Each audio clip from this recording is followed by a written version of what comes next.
Born from the blood-soaked cells of Brazil's prison system, the First Capital Command, known as PCC, rose from a small brotherhood to the most feared criminal empire in the country. It began as a fight for dignity behind bars, but quickly spread beyond prison walls into the streets, neighborhoods, and even international drug routes. With military precision, economic power, and ruthless discipline, the PCC became a state within a state. This is the story of how a prison gang built a nation of crime. If you're into stories of real power and underworld control, hit that subscribe button and stay locked in.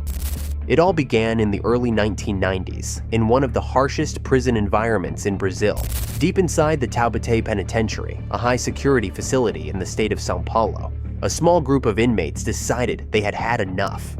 Life behind bars was brutal. The guards were cruel, corruption was everywhere, and prisoners were dying. Sometimes from beatings, sometimes from other inmates, and often from the system just forgetting about them altogether. What pushed them over the edge was what happened at Carandiru Penitentiary in 1992, where military police stormed the prison during a riot and killed 111 inmates in cold blood. It was a massacre, and it left a permanent scar on Brazil's prison system. That event lit a fuse. It made inmates across the country realize that if they didn't organize, they'd be crushed. In 1993, just 1 year after Carandiru, 8 prisoners inside Taubaté came together and formed what they called the Primeiro Comando de Capital, or First Capital Command. At the start, it wasn't about drug empires or guns, it was about survival. The founding members wanted to protect themselves from prison guards, from rival gangs, and from a justice system that treated them like animals. They created rules, a kind of prison constitution. Everyone had to contribute, everyone had to respect each other, and if someone broke the code, they faced serious consequences. Brotherhood, loyalty, and obedience were everything. It was like a prisoner's union at first, but it wouldn't stay that way for long. The group's structure took root quickly. With their message of unity and protection, they gained respect. Poor inmates, often left to fend for themselves, found comfort in being part of something bigger. They could rely on each other for safety, food, legal support, and even money for their families outside. The PCC started collecting money from its members and redistributing it to those in need. The cash came from illegal businesses inside prison: gambling, contraband, drugs. But it also came from a growing network outside the walls. Families of inmates began to play roles in operations. Wives, girlfriends, and siblings started acting as couriers and messengers, moving money, drugs, and information between cities. While the group began inside the prison walls, it didn't take long before their influence started spilling over into the streets. Many of the members had grown up in the favelas of São Paulo, where poverty was thick and options were few. Once they left prison, they didn't go back to normal lives. They became soldiers for the PCC on the outside, expanding operations and recruiting from the same neighborhoods they came from. Some became drug dealers, others acted as enforcers, and a few even worked in politics or the justice system as silent allies. The group had no official leader, but its core founders managed operations through coded letters, encrypted phone calls, and instructions sent from cell to cell. Taubaté became a kind of headquarters, and the message was spreading fast. By the late 1990s, the PCC had found a way to dominate prisons, not through chaos, but through organization. They weren't starting fights with rivals. They were taking over entire facilities, one cell block at a time. Their model was clear: offer protection and support, enforce a strict code of conduct, and make money together. If someone didn't follow the rules, there was no mercy. Inmates would be beaten, stabbed, or worse. But if you played by the rules, you had a lifeline, a community. Even prison guards began to realize that the PCC held more power than they did inside the walls. Some officers were bribed. Others were too afraid to step in. The lines between prisoner and authority began to blur.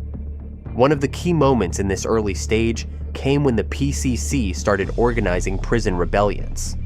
These weren't chaotic, spur-of-the-moment riots. These were coordinated, deliberate actions to prove a point. The members would synchronize uprisings across multiple prisons, using smuggled phones and handwritten instructions passed through visitation or corrupt staff.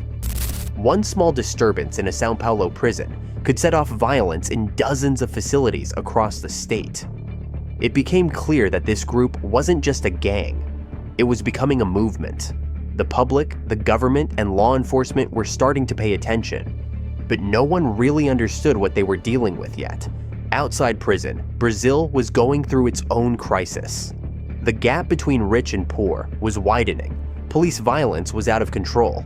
Drug markets were booming. All of this created the perfect environment for the PCC to grow.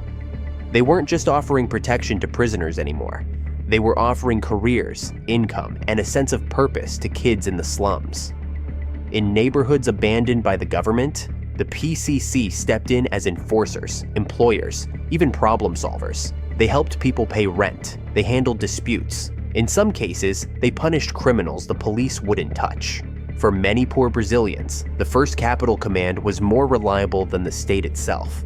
By the end of the 1990s, the PCC was running operations in dozens of prisons and had started controlling drug sales in key parts of São Paulo. Cocaine and marijuana flowed through the system, and the profits were reinvested into weapons, vehicles, safe houses, and more recruitment.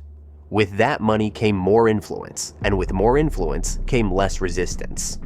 People who used to fear them now saw them as untouchable, and for many, as necessary. Their expansion wasn't flashy. It was calculated. They didn't rely on big shootouts or public displays of violence. Not yet. They were building something stronger, something that couldn't be broken by one arrest or one police raid. The command had also begun to experiment with its own form of law. Disputes between members or between outsiders in PCC territory were settled through what they called tribunals. These were informal courts held by high-ranking members. Testimonies were given, evidence was reviewed, and punishments were handed out. It was brutal, but it gave people a sense of justice, especially in areas where the real justice system was too slow or too corrupt to care. These early courts were the first sign that the PCC wasn't just a gang anymore. It was becoming something more, a shadow government. Everything that happened in those early years was laying the groundwork for what the PCC would eventually become. The foundation was made of violence, yes, but also of order. They didn't want chaos. They wanted control. They weren't interested in short-term power grabs. They were building a network that could survive arrests, raids, and crackdowns. And by the time the 2000s began, they had already become too big, too organized, and too embedded in society to ignore. What had started as a prisoner protection group in a dark corner of a São Paulo penitentiary was now turning into a national powerhouse, one that would soon shake Brazil to its core. By the early 2000s, the First Capital Command had already established itself as a dominant force within São Paulo's prison system. But now, they were ready to stretch beyond those prison walls in a way that would completely transform Brazil's criminal landscape. The new decade didn't just bring growth, it brought evolution. The PCC wasn't content with running things behind bars anymore. They wanted control on the streets, in the neighborhoods, and over the entire drug trade flowing through Brazil's borders. They were no longer just protecting themselves. They were building an empire. In 2001, they made their biggest statement yet. On a single day in February, the PCC organized an unprecedented wave of prison rebellions. 29 prisons across São Paulo erupted at the same time. Hostages were taken, fires were set, and thousands of inmates participated in an operation so synchronized it shocked the public. For the first time, Brazilians realized they weren't dealing with a loose collection of gangsters. They were dealing with a command structure so tight it could coordinate chaos across an entire state from inside prison cells. The secret to that coordination was communication. Even with inmates locked behind bars, the PCC had figured out how to move information fast and with precision. Cell phones were smuggled in constantly. Sometimes they were hidden in food. Sometimes they were passed in during visitations, and sometimes they were just handed over by corrupt guards for a quick payout. Through these phones, leaders passed orders, set up meetings, and organized logistics for everything from drug shipments to assassinations. The prison walls were meaningless now. Orders could move faster than ever. Outside, the PCC's drug business was exploding. Brazil had long been a hub for narcotics, but the group took it to another level. Cocaine from Bolivia and Peru flowed in through the Amazon, and the PCC made sure it got to every major city in Brazil and beyond. They controlled the routes, managed the deliveries, and taxed any outsider who wanted to move product through their territory. They also made deals with international suppliers and buyers.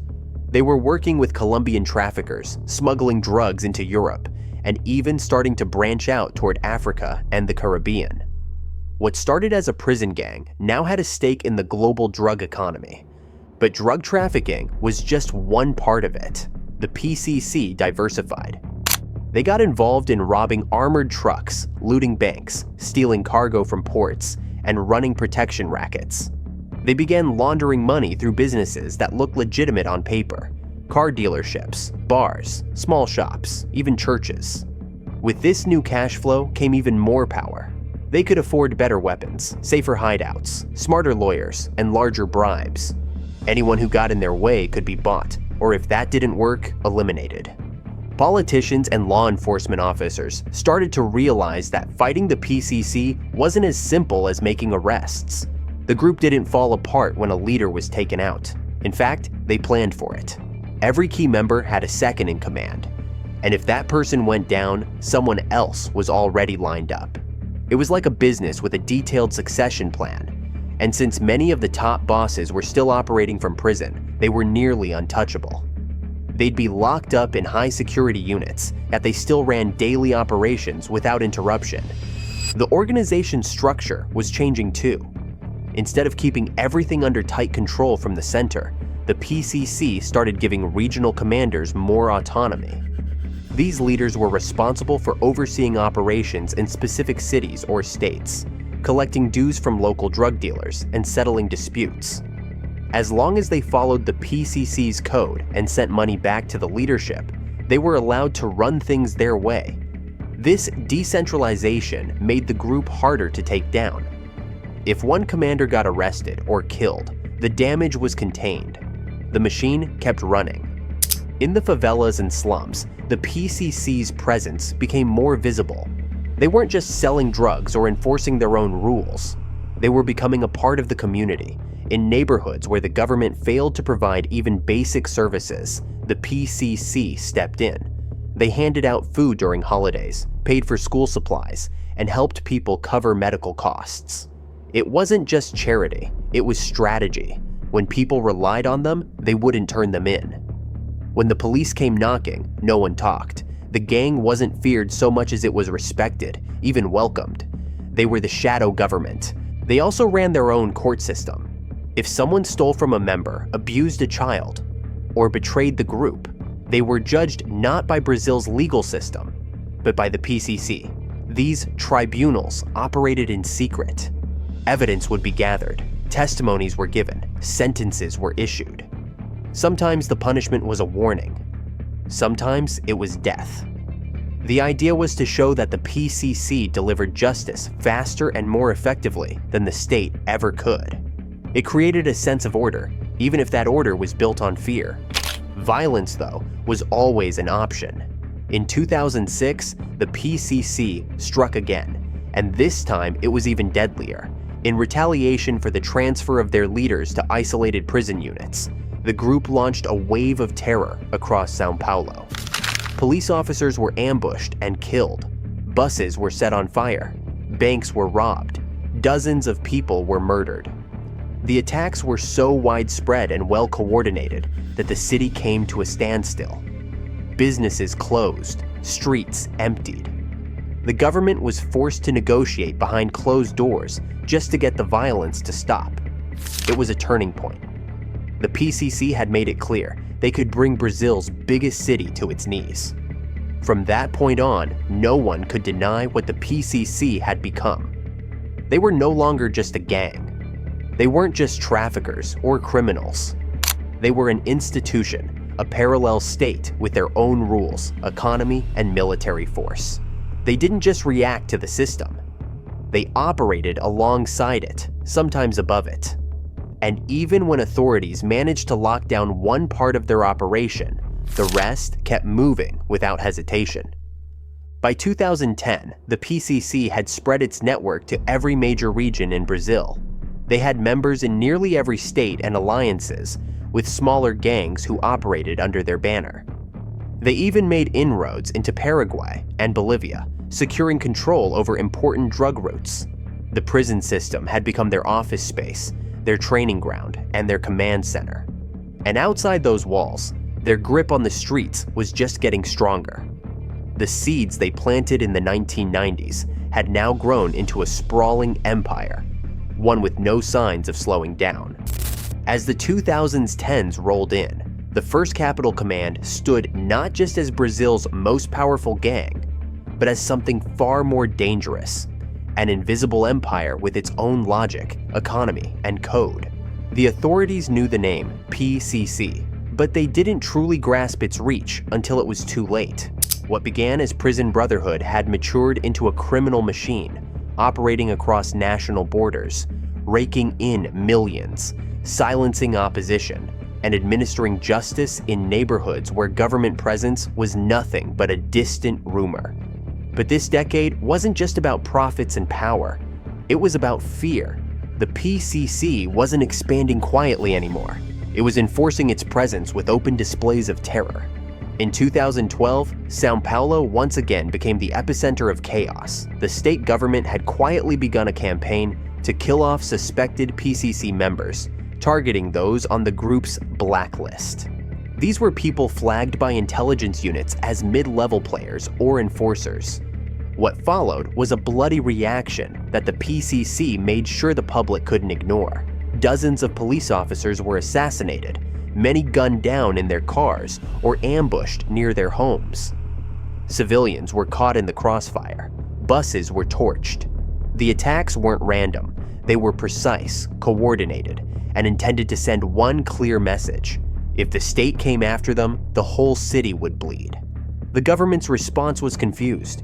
They denied negotiations, then quietly reached out to the gang's imprisoned leaders through intermediaries.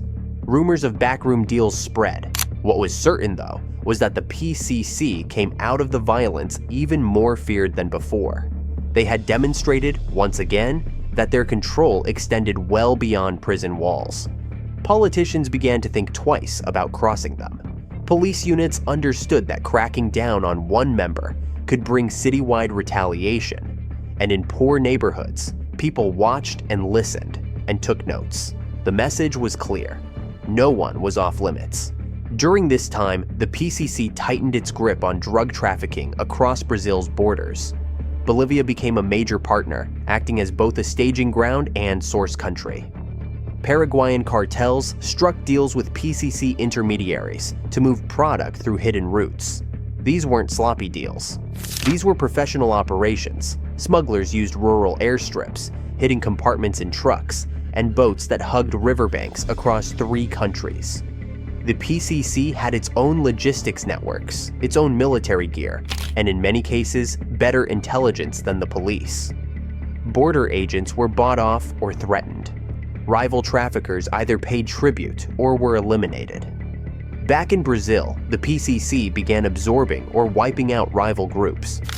The Comando Vermelho, once the dominant gang in Rio de Janeiro, found itself pushed out of many areas.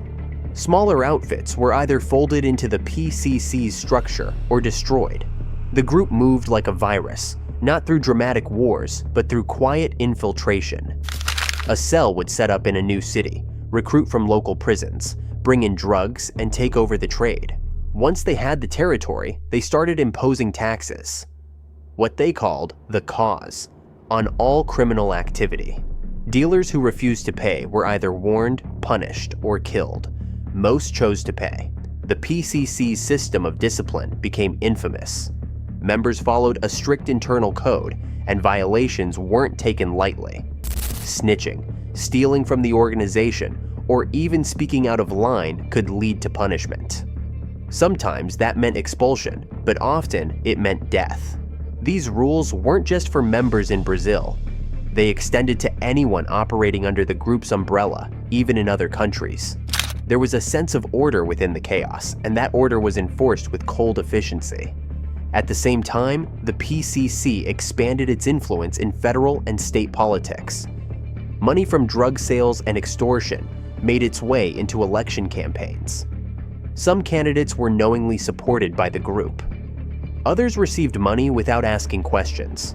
There were judges, cops, and prosecutors who quietly cooperated, either out of fear or greed. Investigations were derailed, charges were dropped, sensitive files disappeared.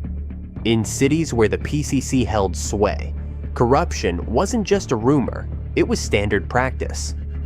The group also understood the power of public perception. In some areas, they ran charity drives, delivered food baskets, and handed out Christmas presents to kids. They repaired roads, offered security, and even helped settle local disputes. They positioned themselves as protectors, not villains. It was a strategy borrowed from the playbook of warlords and guerrilla leaders. Win the loyalty of the people, and you make yourself indispensable. In communities where the police only showed up to raid or kill, the PCC became the closest thing to a government people had. Behind the scenes, they were making business deals on a scale the authorities hadn't imagined. They purchased weapons from Europe and Eastern Europe, including rifles, pistols, and even grenades. They laundered money through front companies, shipping firms, construction businesses, and fake charities. Their cash reached Europe, where it was flipped into luxury cars, real estate, and crypto. The PCC had created a global web of money, drugs, and violence, and they were running it from inside Brazilian prison cells. But the 2010s weren't just about expansion. Cracks began to show as the decade wore on. With more money and more territory came more tension between leaders. Some regional bosses started pushing for more independence. Others were accused of hoarding cash or breaking rules. One major rift occurred between Marcola, the group's most well-known leader, and other high-ranking members who felt he had grown too powerful and isolated. Marcola, operating from a maximum security unit, tried to centralize decision-making. His rivals pushed back. The internal struggle grew quiet at first, but it was only a matter of time before it exploded. In 2018, one of those explosions happened. Gege Domingue, a powerful PCC commander, was found dead in northeastern Brazil alongside his right-hand man. They had been lured into a meeting and executed. It was a clear sign that the organization was entering a dangerous phase. No one was too big to fall. Trust was fragile, and when billions of dollars are at stake, ambition becomes deadly. The murders set off a wave of paranoia. Leaders stopped trusting each other. Messages became encrypted. Meetings were reduced or canceled.